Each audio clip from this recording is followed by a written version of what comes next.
এই যে আমাদের এখন আইনুল দাদু হ্যালো কাজ এই বেটা আমি এখন চালের কাজে ব্যস্ত রয়েছি তুমি যখন তখন বন্ধ বেটা ধুর, আমি ওই কাম টাম করে জানেন বাবু আমি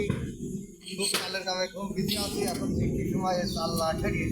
বাবু আমি কাম করতে পারবো না অনেক হ্যাঁ আমি পারবো না অনেক দাদা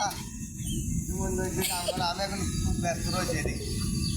চালের কাজে এই সুবিধা না এদিক চলে আসো হাইট চলে আসো কাকাটা মারো বন্ধ থেকে চলে আসো হ্যাঁ হ্যাঁ চলে হ্যাঁ পারবো না বাবু তুমি যত ই করো আমি ওই কাম কাম করতে পারবো না দাদা এই কাটা মারো এখন দেওয়ার দিকে কাটা আগে করো আমি এই ঘর না তুলি দাদা আমি যাতে পারবো না রে। তুমি যাই খাও এখন এক কাটা পাঁচ পাতে চলে যাও আমার এই টাকা মারিয়ে চলে যাও ঘরের কামে আসছি এখন নিয়ে আসবো কারণ অন্য কাম করবো না মানে কারণ আরে বেটা আমি বুঝতেছি তো দেওয়ালের সমস্যা করতে হচ্ছে না বাবু আমি কাম করতে পারবো তো বললো মিস্ত্রির সাথে বাবা আমি খুব ব্যস্ত আছি তুমি করলে হচ্ছে না কাজ কারণ যে দেওয়ার দিক না আছে আমি ওই সব তোমাদের ভিতর নাই তোমার কামে গেলেও দোষ হবি না গেলেও দোষ হবি না আমি কাম করতে পারলাম না মোবাইল কাটো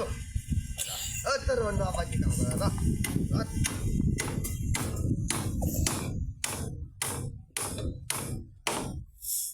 চল যাও চল যাও কামের জ্বালায় পথ তুমি দেখতেছি রে বেটা আমার এতে কাম কাম কাম কাম হ্যাঁ কাটা আছে নাকি টাক আছে কই মারো মারো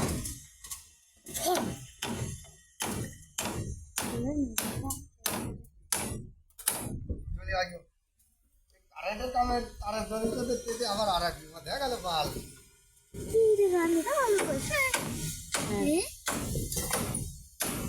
হবে না কিন্তু